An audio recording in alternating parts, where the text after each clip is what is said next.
بسم الله الرحمن الرحيم.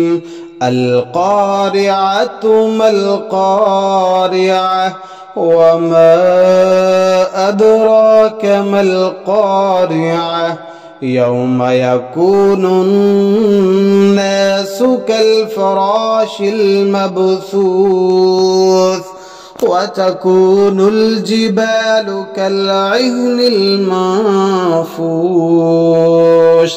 فأما من ثقلت موازينه فهو في عيشة راضية وأما من خفت موازينه فأمه هاوية وما أدراك ما هي نار حامية.